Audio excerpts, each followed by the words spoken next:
Afterwards, I want to, first of all, before we begin, I want to pay my respects to the great warriors that you lost in Mali. 13 helicopters. It was very sad. I've gotten a report on it. We talked about it, and please give my condolences to the families and to France.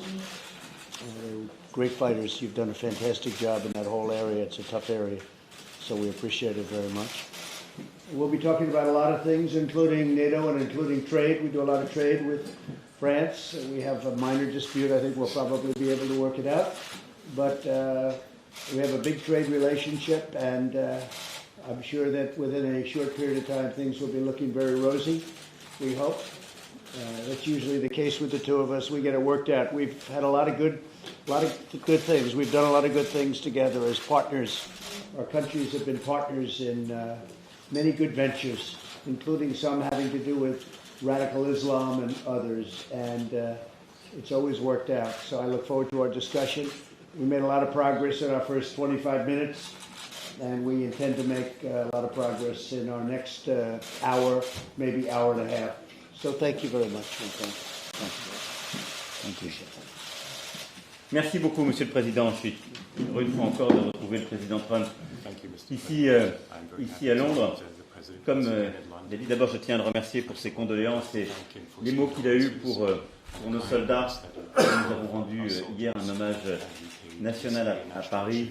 Nos 13 soldats sont tombés sur le théâtre d'opération au Mali. Et merci pour cette solidarité et aussi l'implication de vos soldats sur le terrain dans cette lutte contre le terrorisme. Le Président l'a dit, nous avons commencé nos discussions, nous allons les poursuivre. D'abord sur le plan bilatéral, avec des sujets économiques, commerciaux, dont nous allons à coup sûr une fois encore trouver l'issue. Nous avions commencé à en parler à Biarritz, là aussi pour ce qui s'agit taxes sur le numérique, ou des sujets commerciaux et l'ambition que nous avons aussi pour nos économies. Il y a également les sujets qui concernent l'OTAN. Là aussi, nous avons également commencé à parler de plusieurs crises internationales pour nous coordonner.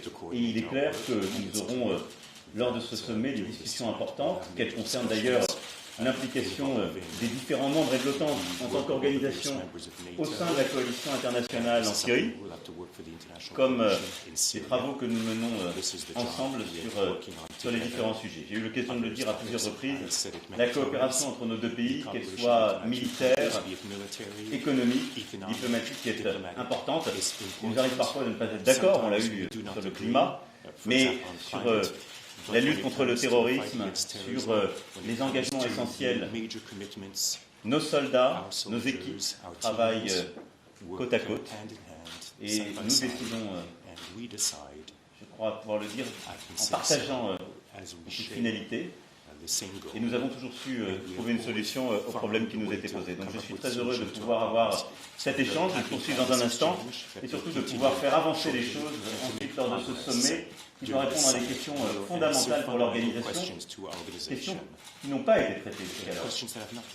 Comment bâtir une paix plus durable en Europe, avec beaucoup de menaces aux frontières, parfois des terroristes.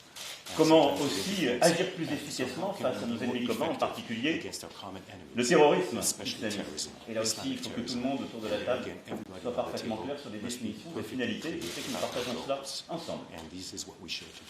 Voilà. Okay, thank you very much. President Trump, you have a better understanding of what President Macron was saying about NATO?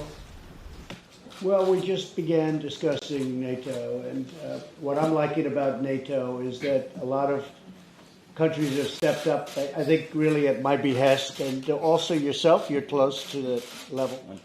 But they've stepped up and they put up a lot of money. I told you it was $130 million, $130 billion, and that's a lot, and they're now stepping up again. It's going to be $400 billion.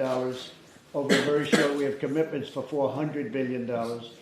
And we just left the Secretary General, and he's got some things that are very important. And I discussed with him the flexibility so that we have it not just with one area of the world. You and I discuss this all the time. We have all areas of the world because NATO's a lot different than it was, and now it's certainly a lot different over the last 3 years. So we have a lot of countries stepping up and putting up a lot of money. The number as of this moment is exactly $131 billion. That's a year, and that's a tremendous amount of money, but it's not enough. And they also raise and have commitments for $400 billion. So NATO, which was really heading in the wrong direction 3 years ago, is heading down. If you look at a graph, it was to a point where I don't think they could have gone on much longer. Now it's actually very strong and getting stronger. Many people are committed to that 2%, and ultimately I think the 2% will be raised. And the President and I think, feel that we need more flexibility, and I think we both agree on that, so that we can use it for other things, not just looking at one specific country. I mean, a lot of people say it was meant to look at originally the Soviet Union, now Russia, but we also have other things to look at, whether it's radical Islamic terrorism, whether it's the tremendous growth of China. There are a lot of other things. So NATO is becoming different than it was, much bigger than it was, and much stronger than it was, because people are now fulfilling their commitments. There are some countries that aren't fulfilling their commitment, and those countries are going to be dealt with. Maybe I'll deal with them from a trade standpoint. Maybe I'll deal with them in a different way. I'll work something out where they have to pay. But, we don't want to have people delinquent. I don't think it's fair for us to be involved, including France, by the way, to be involved, and you have countries that aren't paying their way. They're less than 1%. You have a couple that are less than 1%. Not fair. So NATO's made a lot of progress over the last 3 years, and the word flexibility is very important. They're not just looking at one area now, they're looking at the world, and that's very important. To me, it's very important. Please. No, I know that my statements created some reactions and shake a little bit. A lot of people, I do stand by. And I have to say, when you look at what NATO is and should be, first of all, this is a burden we share. And President Trump just reminded you some figures, and the fact that this is perfectly true, that the US overinvested decade after decade, and is number one by far. And I do share the statement. That's why I'm a strong supporter of a stronger European component in NATO, which is exactly what we are doing. So in terms of cost sharing, we are investing 1.9% of our GDP. We are increasing our GDP. We will be at the rendezvous. But when we speak about NATO, it's not just about money. We have to be respectful with our soldiers. The first burden we share, the first cost we pay, is our soldiers' lives. And I do believe that in such circumstances, we do pay what we have to pay for collective security. When I look at the situation in Syria, in Iraq, but as well in Sahel, France is definitely present. But my third point is that we have today strategic clarifications to be done. It's impossible just to say we have to put money, we have to put soldiers, without to be clear on the fundamentals of what NATO should be. And this is not the case today. What about peace in Europe? I want us to have clarification about that. After the decision of the end of the INF Treaty, we have to build something new, because now this is a risk for Germany, France, and a lot of European countries to have new missiles coming from Russia exploding ourselves. We need such a clarification. And I want a European component to be part of the future negotiations of such a new INF Treaty. When we speak about the enemy, I would say, of the alliance, what is the objective? To protect our partners against external threats, and France will do it, and we will have full solidarity vis-à-vis eastern and northern states in Europe. But the common enemy today are the terrorist groups, as we mentioned. And I'm sorry to say that we don't have the same definition of terrorism around the table. When I look at Turkey, they now are fighting against those who fight with us, who fought with us, shoulder to shoulder against ISIS. And sometimes they work with ISIS proxies. This is an issue, and this is a strategic issue. If we just have discussion about what we pay, and we don't have clear discussions about such a situation, we are not serious. We are not serious for our soldiers, we are not serious for our people. This is the very reason of my statements. I do believe we need strategic clarifications. How to build long-term peace in Europe, who is the enemy today. And let's be clear and work all together on that. I know that we do share exactly the same view. Having less budget exposure of the US means more European investment and more clarity on the European side. I do agree. Being strict and very efficient against terrorist groups means having clear definition of these groups and no ambiguity. I think we do agree. Well, one thing I'd like to say that you've been really doing a great job in Africa, and you've been very much involved there, more than most, and that's been fantastic. I appreciate you saying the United States for decades have been paying really way disproportionately too much for NATO, and you'd have other countries paying far too little that are very directly benefited by it, and by the United States involvement. And we're changing that around somewhat, and it's very important.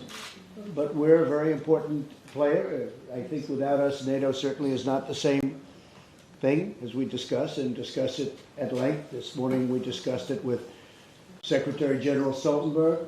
But we're behind you 100%, and all of the money that's been raised and all of these countries that are all of a sudden putting up money, it's a great thing to see. But we do have a great, we really have a different objective, I think, right now. We're looking at a much bigger picture, and that includes, it includes, you mentioned Iraq, but it really includes Iran too. I think that if you look at what's going on in Iran, they have massive riots, they're having protests all over the country, and they're killing a lot of people. Everybody knows that. That's why they turned off their internet system, so nobody can find out. But if the media would go there, and it's, I think, very hard for the media to go there, frankly, right now, but they're killing a lot of people. But NATO has come a long way in 3 years, and it's something that we're very proud of, because we're with them. And NATO serves a fantastic function if everybody's involved. If they're not involved, and I really believe that the president is very much involved and likes the idea of NATO, but he wants it also to be utilized properly. If it's not utilized properly, we all agree, right? That's no good. So we've had a very good discussion. A lot of people, and we're meeting with a lot of countries later, as you know, and they're really stepping up. For the most part, they're all stepping up. We have one or two that aren't, and we'll have to deal with them in a different way. Maybe we, as I said, we'll deal with them on trade. We have a lot of power with respect to trade. They make a fortune with the United States, and then they don't pay their bills. That's no good. But NATO's come a long way in 3 years, and it's become very powerful. I think very powerful. And it's become, I think, a much fairer statement in terms of the United States, because we're able to go down a little bit. We were paying 4 to 4.3% of the largest GDP ever. Nobody's ever had a GDP like we have right now. And nobody's come close. And other people were paying 1%. Some people were paying less than 1% of a very small GDP. It's not fair. And if they get attacked, we protect them. But it's not fair. So a lot of changes have been made. Phil, go ahead. Yeah, Mr. President, what is your message to President Macron about America's tech companies? And what will your process be in determining what additional products from France you might apply tariffs to? Right. Well, we're working on that right now. We have discussed it. I think we'll be able to work something out, I hope. And maybe not. Maybe we'll do it through taxing. You know, we can work it out easily through taxing. But the tech, you know, they're American companies, the tech companies that you're talking about. They're not my favorite people because they're not exactly for me, but that's okay. I don't care. They're American companies.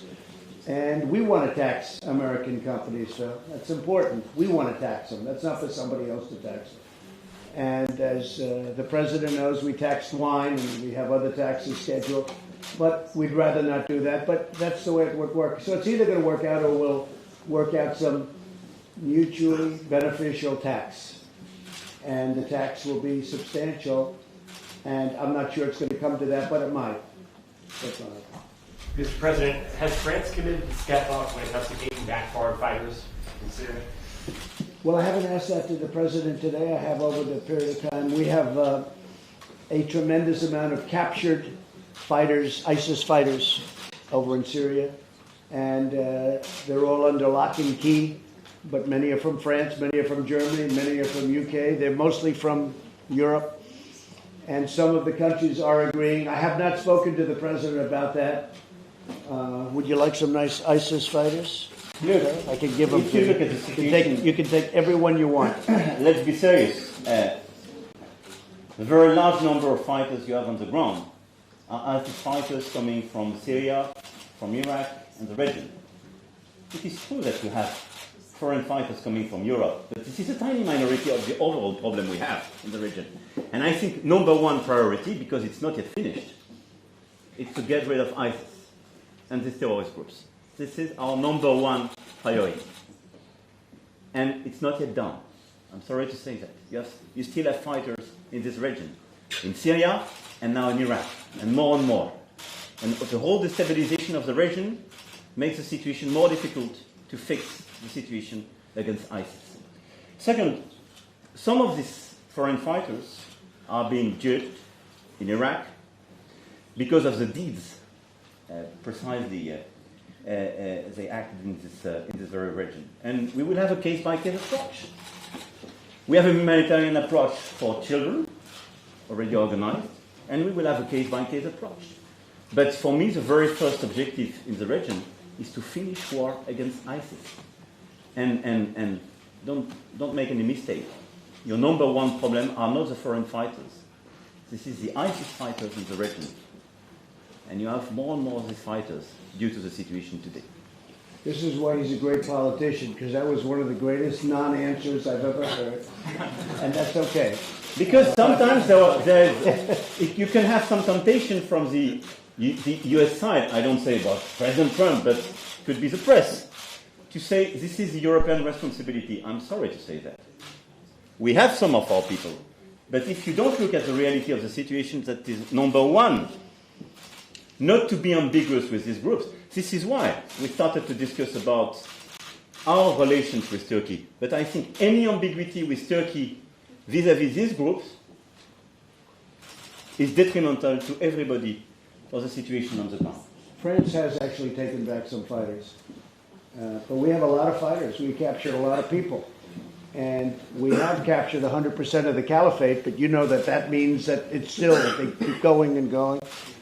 We sent a small contingent in and we wiped out another portion of ISIS. We don't want to happen, to me, what happened with President Obama, where it reformed and then it became stronger than it was in the first place. So we don't want that to happen.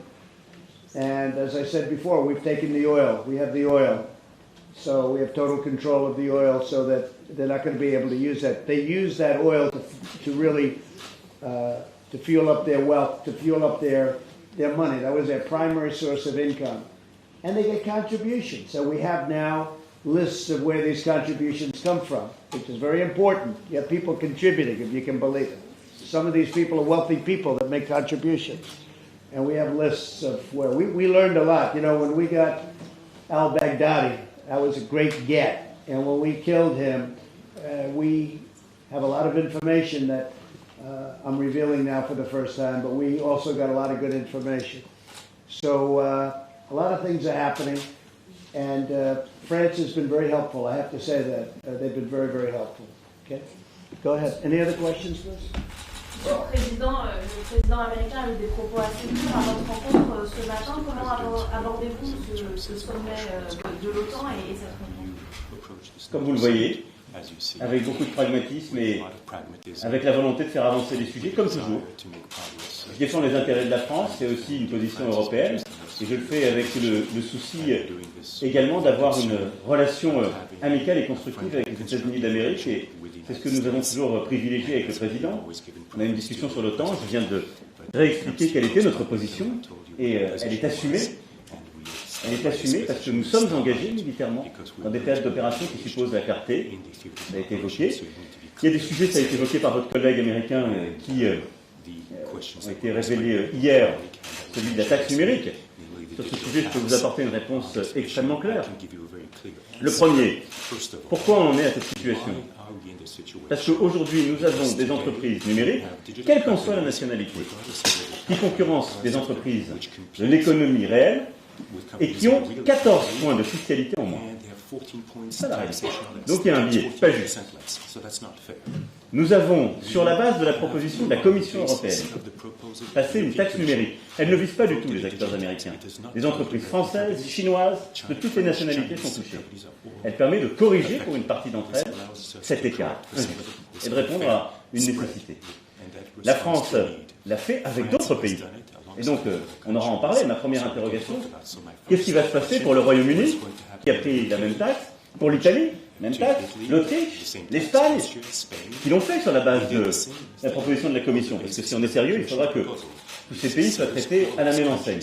Donc, nous sommes là dans une phase qui va rentrer, de discussion, qui va se poursuivre dans les prochaines semaines, et je pense qu'avec le président Trump, nous pouvons régler cette situation. Et ce qui avait été d'ailleurs discuté à Biarritz, et je regrette que cette solution soit abandonnée, parce qu'elle était bien meilleure et pour les États-Unis et pour l'Europe, c'est d'avoir une taxe au niveau de l'OCDE. C'est d'avoir une vraie taxe multilatérale qui permet de ne faire aucune distinction, aucun biais, mais de taxer ces activités numériques par rapport au biais qu'elle crée dans chaque pays.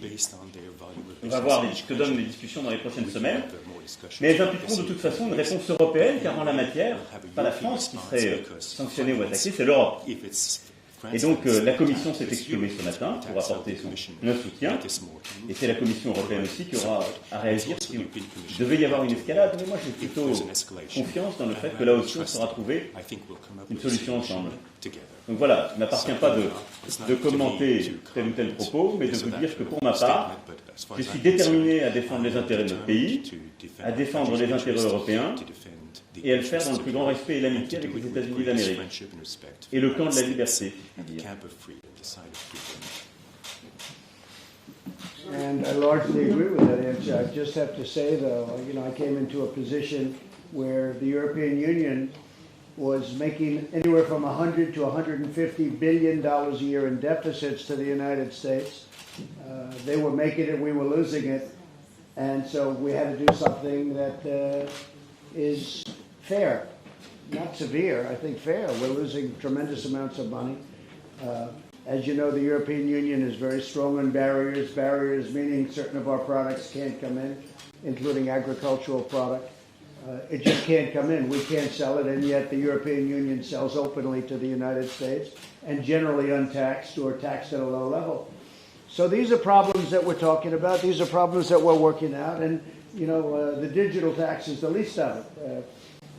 I inherited a situation where the European Union, which was formed partially for this reason, I guess for a lot of reasons it was formed, but partially to make better or take advantage of the United States. And they've done that very brilliantly. And frankly, it's not right. So I've exposed it. A lot of people didn't know it. And we're doing things about it. We have no choice because the United States can't continue to lose the kind of money that they've lost over the last, literally since the formation of the European Union. And I think we'll work something out. They want to talk, as you know. The new head wants to talk, who's supposed to be a very respected woman, very highly respected. And I look forward to meeting her. They want to meet. But we have a very unfair trade situation where the U.S. loses a lot of money for many, many years with the European Union, billions and billions of dollars. I mean, to be specific, over $150 billion a year. So we don't want to be doing that. And we can make a deal. We can take a harsh approach. We can solve that problem instantaneously if we wanted to. But I don't want to do that. These are friends of ours. These are people that we've had very extraordinary relationships with, and I do personally, and I'm sure we can work something out. You mentioned earlier the Iran protests. Does the United States support these protesters in Iran? I don't want to comment on that, but the answer is no, but I don't want to comment on that. Mr. President, on Turkey, President Macron just said he wanted the United States to do more in terms of standing up to President Erdogan and clarifying the terms of that relationship. Are you supportive of those efforts by other NATO allies, or are you standing in the way of them? Well, I can only say we have a very good relationship with Turkey and with President Erdogan. I do. I can't speak for the president of France, we have a very good relationship. We pulled our soldiers out and we said, you can patrol your own border now. I don't care who you do it with. Well, we're not going to have soldiers patrolling the border that's been fought over for 2,000 years. But we took our soldiers out. We put some of those soldiers around the oil where we've captured the oil and taken the oil. And we have the oil. But we've brought some home, and we will be bringing some home, and we've sent some to other areas. Okay? But we have a very good relationship with Turkey. Mr. President. And just on Turkey, to be clear, we have a lot of cooperations with Turkey on security, trade, migration, and so on. There is a full-fledged agenda with the European Union in France. I do respect all leaders, whatever they can say, even bad things about myself. I do respect. I never insulted anybody. But now the question for this NATO summit, I think we need clarifications from the Turkish side. This is not us to qualify them and what they are doing. But I do believe at least we have two clarifications to be asked. How is it possible to be a member of the alliance, to work with all of us, to buy our materials, to be integrated, and to buy the S-400 from Russia? Technically, it is not possible. Clarifications to be provided by the Turkish president as far as he wants to be part. Second, I understand from Turkey that they want to block all the declarations of the summit if we do not agree about their definition of terrorist organization, qualifying YPG and the others as terrorist groups, which is not our definition. These 2 points have to be clarified if they want to be a serious member of the alliance. I think so. Mr. President, this is really why we're having meetings. Those are our points. And we'll be discussing that with the President today. Yes. Mr. President, will you issue sanctions on Turkey over their purchase of the S-400 missile system? We're looking at it now, and we're talking about it now. As you know, Turkey wanted to buy our Patriot system, and the Obama administration wouldn't let them. And they only let them when they were ready to buy another system, which is not the same system. But Turkey, for a long period of time, wanted very much to buy the Patriot system, which is our system, which is what NATO uses, which is a great system, which is the best system. But they wouldn't sell it to Turkey. So, you know, there are two sides of the story. I have to say this. But we will be discussing that with Turkey in a little while. We'll be meeting with Turkey in a little while. And also tomorrow. Bill? But to be clear about this point, and for you to have the full overview, they were discussing with the Europeans on SAMPT, and we accepted to sell the SAMPT to them. So this decision is not due, and 100% explained by the refusal a few years ago of the Americans not to sell the Patriots. It's their own decision, even having a European option totally compliant with NATO. So they decided not to be compliant with NATO themselves. Sir, Mr. President, Prime Minister Johnson, I believe, is organizing some sort of discussion later today about the Syria conflict. Are you going to take part in that and meet with him? And if not, why? Are you talking about Ambassador? Boris Johnson, the Prime Minister. Oh, I thought you meant Woody Johnson. No. I said, boy, he's really risen rapidly. Woody, where is Woody? Is he here? He's not here. This is his house. I can't believe he's not here. Yes, we'll be meeting with Prime Minister Johnson in a little while. I'll be seeing him later on. We're going over to number 10, which is a very exciting place to be, as you know. And we'll be discussing a lot of different things, yes. And one other related question, the London Bridge attack from a few days ago, do you have any comment here, your first day? No, I don't have a comment on the London Bridge attack other than to say that I was very proud of those people that grabbed him and did such a good job between the fire extinguishers and whatever else. It was an amazing job they did, and he was very violent. You could see that. I mean, this was captured very much on tape. I think the way I think they were British citizens. The way they stepped up was incredible. That was really great. So, a terrible thing, terrible attack. A lot of people very badly hurt. I believe 3 or 4 killed. Is it 4 now today? So it's terrible. It's a terrible thing, and I know it's an act of terrorism. It's been declared an act of terrorism, radical Islamic terrorism, by the way, and it's very bad, very bad. But I think the way they stepped up, to me, that was something very special. Okay? Mr. Trump, a question on Russia. Mr. Macron says that Russia shouldn't be designated as an adversary of NATO. Do you agree with that? Do you think Russia is the enemy, and Mr. Macron, who is the enemy today? I don't think he does feel that. I think we get along with Russia. I think we can get along with Russia. I think you feel we can get along with Russia. We've discussed that before. But certainly we have to be prepared, whether it's Russia or somebody else, we have to be prepared. But he and I have a pretty similar view on that. I think we feel that we can get along with Russia. And I think it's a good thing to get along with Russia.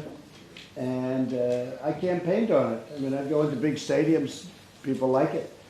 And I think the Russian people would like to see it too. A lot of good can come of it. But the purpose of NATO is that, but the purpose of NATO can be much more. And that's where we're showing the flexibility over the last period of 2 years. Pour être clair sur votre question, l'Alliance s'est organisée pour en effet faire face à la Russie historiquement. Je pense qu'aujourd'hui, il nous faut regarder la nouvelle situation historique et aussi notre géographie, j'ai souvent dit.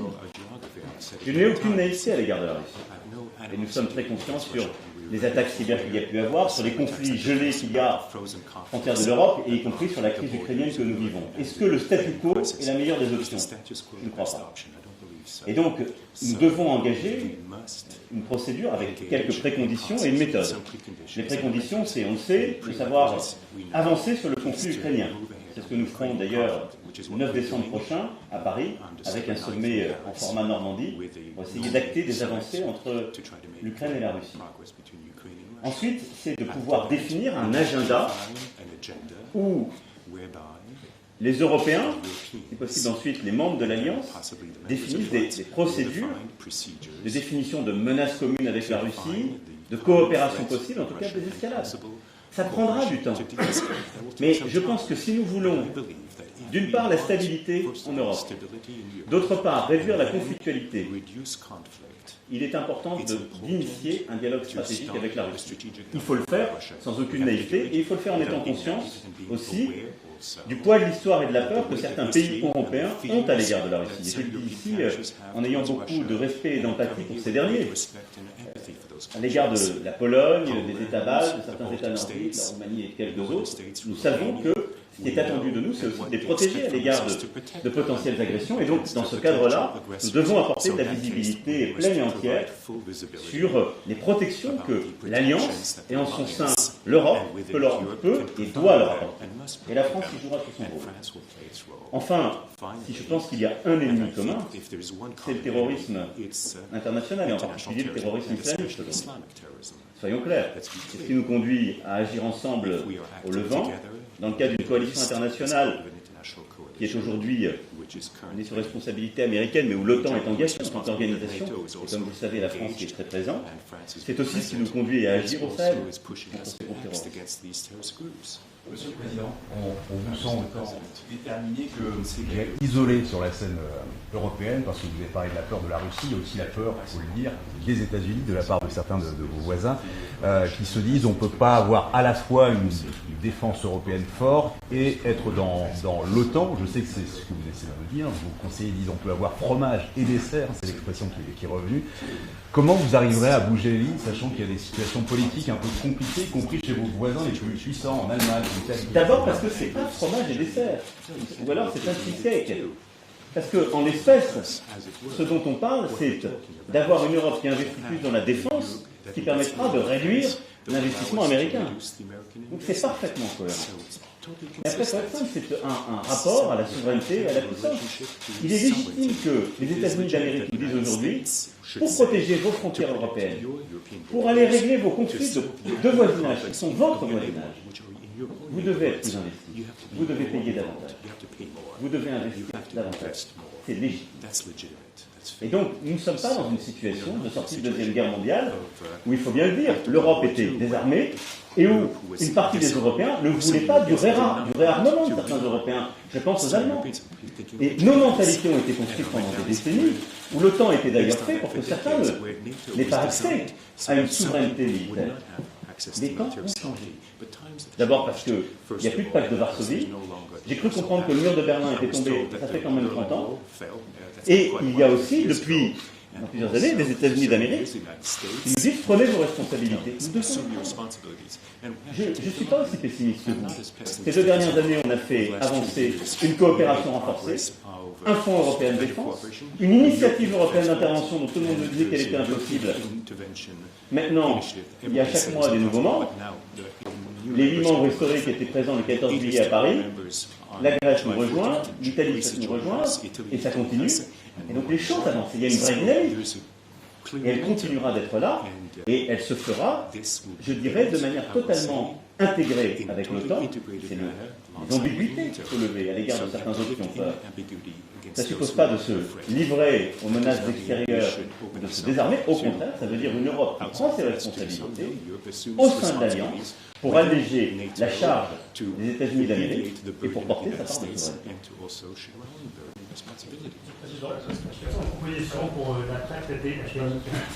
D'avoir une discussion maintenant stratégique. On va commencer à la voir. J'en ai parlé avec le secrétaire général Stoltenberg. On en a commencé à en parler avec le président Trump. Mais il est clair que nous devons assurer l'ensemble des pays de l'Europe, et je pense aussi à ceux qui sont à moins de 500 km de la frontière russe, qui n'étaient pas couverts par le traité FNI, de ne pas être exposés à des armements russes. Et donc, il nous faut, nous, clarifier la position commune que nous souhaitons prendre. Les parties prenantes à un nouveau traité, c'était jusqu'alors un traité bilatéral, je souhaite que l'Europe prenne ses responsabilités, qu'à la France le fera, qui est, comme vous le savez, une puissance dotée, et que nous puissions ensuite, une fois cette coordination faite, engager un nouveau dialogue, un nouveau débat avec les Russes pour répondre à ce problème de sécurité et de désarmement sur notre propre sol. And I think the situation in Ukraine is very important. I think that the meetings coming up with Russia and Ukraine are very important. And there's a possibility that some very big progress can be made. It's very important for Ukraine. I think it's very important from the standpoint of Russia also that they work out a treaty, they work out peace, because they've been fighting a long time, too long. And I think there's a really good chance that will happen. Also, with respect to nuclear weapons, I've spoken to President Putin, and I've communicated with him, and he very much wants to, and so do we, work out a treaty of some kind on nuclear weapons. That will probably then include China at some point, and yourselves, by the way, but it'll include China and some other countries. But we intend to see if we can work something out to stop the proliferation, to stop what's happening, because we are making a lot and we are renovating a lot. And frankly, the whole situation with nuclear is not a good situation. We ended the treaty because it wasn't being adhered to by the other side.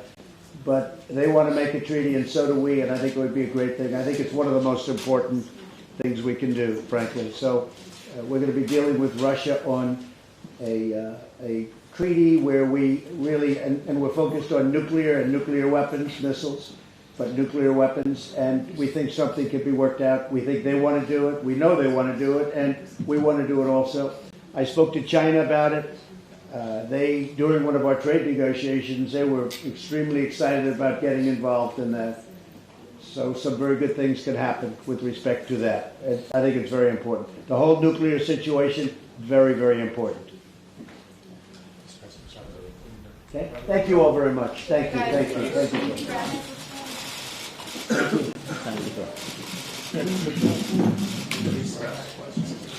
Good job. Thank you guys. Thank you. Such nice people. Look at them. Keep moving.